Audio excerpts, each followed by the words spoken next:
नमस्कार, स्वागत है आपका यूट्यूब चैनल उल्टा चश्मा पर। लेकर आया हूँ आपका अपना कार्यक्रम विश्लेषण विद वानखड़े। खबरें पंजाब हरियाणा बॉर्डर पे भी हैं, तनाव बरकरार है। प्रधानमंत्री की हरियाणा में गारंटी की बात फिर से दोहराई है। राहुल गांधी और तेजस्वी एक साथ जीप में बिहार में रोड शो कर रहे हैं। खबरों का भरमार है, लेकिन एक ऐसी खबर जिसको विश्लेषित करना जरूरी है और फिर तब समझता है कि नरेंद्र मोदी जी ने, जब सर्वोच्च न्यायालय ने, खासकर संविधान पीठ ने यह निर्णय लिया और एक व्यवस्था दी कि जहां पर लोग ये जो इलेक्शन कमिश्नर है, चुनाव आयुक्त, इसकी नियुक्ति के लिए प्रधानमंत्री स्वयं रहे, लीडर ऑफ अपोजिशन या विपक्ष का सबसे बड़े दल के लोकसभा का नेता और स्वयं मुख्य न्यायाधीश सर्वोच्च न्यायालय की। तो उसमें एक ट्रांसपेरेंसी आती है, पारदर्शिता आती है। दो अलग-अलग पक्ष विपक्ष का विमर्श और उसके ऊपर सर्वोच्च न्यायालय के मुख्य न्यायाधीश का निर्णय। तो कम से कम चुनाव आयोग जैसी संस्था, जो स्वायत्त संस्था मानी जाती है, उसकी स्वायत्तता बनी रहेगी। लेकिन ये निर्णय आने के बाद नरेंद्र मोदी सरकार ने कानून पास किया और उस कानून के तहत उस निर्णय को पलटते हुए ये व्यवस्था दी कि प्रधानमंत्री स्वयं, उनके साथ एक कैबिनेट मंत्री जो वो तय करेंगे और विपक्ष के नेता या विपक्ष के सबसे बड़े पार्टी के नेता। तो 2-1 के बराबरी से मुकाबला होगा और फिर जो 2 चाहेंगे वही होगा। चुनाव आयोग में अपना आदमी क्यों चाहते हैं नरेंद्र मोदी? क्यों चुनाव आयोग पे अपना कंट्रोल रखना चाहते हैं इनडायरेक्टली? ये बात तब समझ में आएगी जब चुनाव आयोग में कभी-कभी ऐसे भी आयुक्त आते हैं कि जो सरकार की लाइन नहीं बोलते। अभी-अभी, ये मैं पूरी रामायण इसलिए बता रहा था कि अभी-अभी सर्वोच्च न्यायालय ने इलेक्टोरल बॉन्ड को लेके एक निर्णय दिया कि ये बॉन्ड रद्द किए। अभी इसके बाद वो नहीं बिकेगा। ये गैर कानूनी है।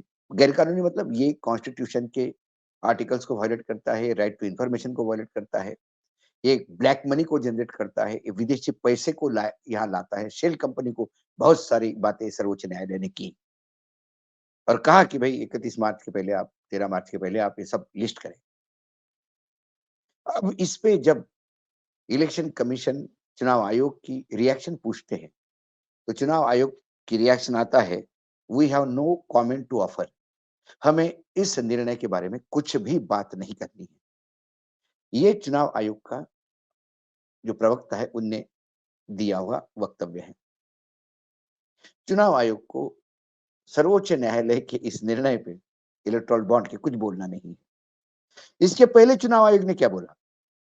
इसके पहले 2021 में जब 5 राज्यों के चुनाव होने जा रहे थे, खासकर 1 अप्रैल 2021 पर, तब वेस्ट बंगाल, केरल, आसाम, पौंडीचेरी, तमिलनाडु यहाँ के चुनाव होने थे। तब ऐसी ही सिविल सोसाइटी जो इस बार कोर्ट में, सुप्रीम कोर्ट में गई थी, तब भी उन्होंने कहा था कोर्ट में कि ये साहब बॉन्ड पे बंद करवा दो, ये बॉन्ड पे स्टे ला दो, इसकी बिक्री बंद कर दो क्योंकि ये काले पैसे का धन है और ये बिल्कुल रिश्वत राजनीतिक दलों को मिलती है, एक नया रास्ता खुला है। तब इलेक्शन कमीशन के वकील ने कहा था कि हम मानते हैं कि इलेक्टोरल बॉन्ड में ट्रांसपेरेंसी होनी चाहिए, लेकिन अभी इस पे स्टे देना ठीक नहीं होगा क्योंकि यही एक बेहतरीन व्यवस्था है। और पीछे जाता हूँ। अभी कहा कि नो कमेंट टू ऑफर, इसके पहले कहा कि स्टे नहीं ला सकते, ट्रांसपेरेंसी चाहिए लेकिन ये ठीक है। लेकिन इसके पहले जब इलेक्टोरल बॉन्ड के बारे में विचार विनिमय शुरू हुआ, सरकार ने तय किया अरुण जेटली जी ने कि लाना है। तब इलेक्शन कमीशन में जो ओम प्रकाश रावत जी थे, सुनील अरोड़ा थे, अंचल जी थे, चीफ इलेक्शन कमिश्नर, इन्होंने एक पत्र लिखा और पत्र पत्र जो है वो मिनिस्ट्री ऑफ लॉ को लिखा, कानून मंत्रालय को। और उस पत्र में क्या कहते हैं? पत्र में वो कहते हैं कि इलेक्टोरल बॉन्ड जो आप लाने जा रहे हो, इससे विदेशी पैसा यदि राजनीतिक दलों को मिलता है, जो पीपल्स रिप्रेजेंटेटिव एक्ट के 1951 के तहत गैर कानूनी है, वो मिलना शुरू हो जाएगा। इसके लिए इसमें काले पैसे का चलन बढ़ेगा। इसलिए आप बॉन्ड मत लाइए। इसी बॉन्ड विदेश पैसा आएगा, शेल कंपनीज होगी। मिनिस्ट्री ऑफ लॉ को उन्होंने ये 26 मई 2017 को पत्र लिखा। 2018 को बॉन्ड लागू हो गए, लेकिन 26 मई 2017 को ये पत्र लिखा और उसमें कहा कि अमेंडमेंट इन सेक्शन 29C का जो अमेंडमेंट किया पीपल्स रिप्रेजेंटेटिव एक्ट 1951 में, वो गलत है।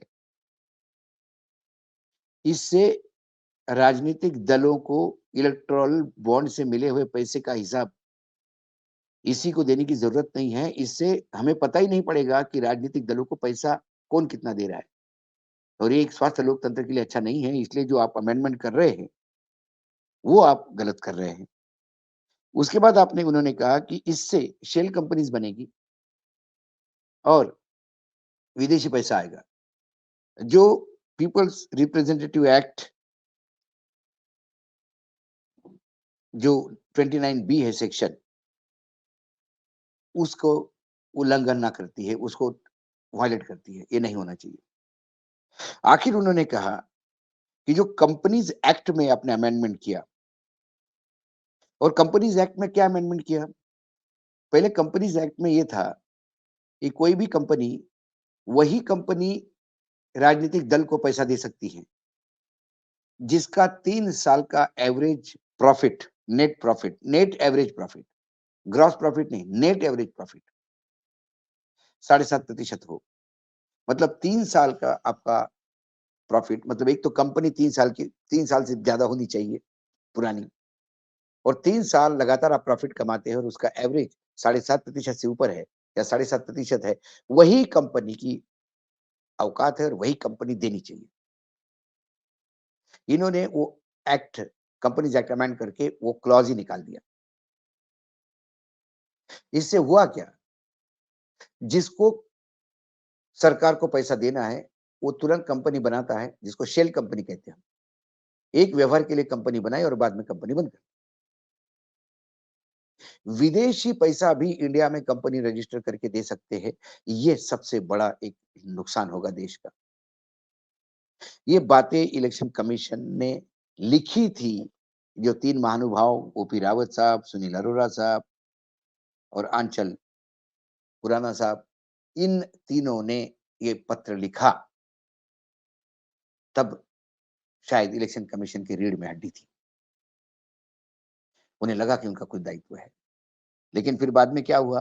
फाइनेंस मिनिस्ट्री ने लॉ मिनिस्ट्री ने वो पत्र फाइनेंस मिनिस्ट्री को भेज दिया और वित्त मंत्री अरुण जेटली थी, उनने उठा के उसको कूड़े के ढेर में डाल दिया। उसके बाद उन्होंने आरबीआई को और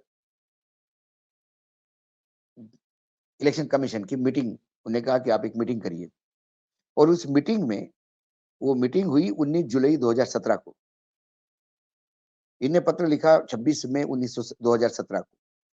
मई, जून, जुलाई में फाइनेंस मिनिस्टर ने कहा कि आप आरबीआई के साथ मिनिस्ट्री एक बार मीटिंग करके ये बॉन्ड का स्ट्रक्चर ठीक फाइनल कर दीजिए। तब फिर उस मीटिंग में यही सवाल उठाए इलेक्शन कमीशन की तरफ से। तब उनको ये झूठ बोला गया कि ट्रांसपेरेंसी की चिंता मत करिए, जो कंपनी पैसा बॉन्ड खरीदेगी वो अपने यहाँ एंट्री दिखा देगी, उससे ट्रांसपेरेंसी आएगी। वो एंट्री दिखा देगी कि हमने बॉन्ड खरीदे, किसके लिए खरीदे, किसको दिए, किस राजनीतिक दल को दिए, उसके एवज में उस राजनीतिक दल से क्या फायदा उठाया। ये सारी बातें वैसे की वैसे चद्दर के नीचे पड़ी रहेगी। इसलिए इलेक्शन कमीशन की स्वायत्तता कैसी ढलती चली गई। जो चुनाव आयोग 2017 में मना करता है इलेक्टोरल बॉन्ड के लिए और उन कारणों से मना करता है जिन कारणों से सर्वोच्च न्यायालय ने इसको रद्द करवाया। मतलब 1917 से लेके 2024 तक 7 साल ये गोरख धंधा चलता रहा। 6 साल इलेक्शन कमीशन के तब के पत्र को यदि सही लिया होता तो आज सरकार की इतनी किरकिरी नहीं होती। वही इलेक्शन कमीशन जिसने वही कहा जो सुप्रीम कोर्ट ने अब कहा, उसके बाद वही इलेक्शन कमीशन मतलब इलेक्शन कमिश्नर बदलते गए, नए आए, इतना डिटोरिएशन हो गया कि उनने कोर्ट को स्टे लगाने से मना किया कि नहीं ये जरूरी है इलेक्टोरल बॉन्ड। और अब जब कोर्ट ने इसको रद्द किया तो क्योंकि अपने पास बोलने के लिए जबान नहीं है, उन्होंने कहा कि we have no comment to offer. They should have rather accepted. Election commission ने सर ऊंचा करके कहना चाहिए था कि सर्वोच्च न्यायालय ने वही कहा जो 2017 में चुनाव आयोग ने वित्त मंत्रालय और लॉ मंत्री को लिखा था कि बॉन्ड मत लाइए। इन कारणों से, उन्हीं कारणों से रद्द किए। लेकिन फिर गौरवशाली इतिहास को सैल्यूट करने के लिए इंसान को भी उतना गौरवशाली होना है। यदि आप घुटनों के बल पड़े हो तो फिर आप अपने इतिहास को भी गौरवान्वित जो है उसका उच्चारण नहीं कर सकते, उसको याद भी नहीं कर सकते। इसलिए इलेक्शन कमीशन पे रबर स्टैंप चाहिए सरकार को। जब नहीं था रबर स्टैंप तब भी सरकार ने झूठ बोलकर उनको गुमराह किया और अब तो इलेक्शन कमीशन भगवान भरोसे। आज इतना ही। कल फिर आता हूं किसी विषय के साथ। तब तक के लिए नमस्कार। देखते रहिएगा यूट्यूब चैनल उल्टा चश्मा।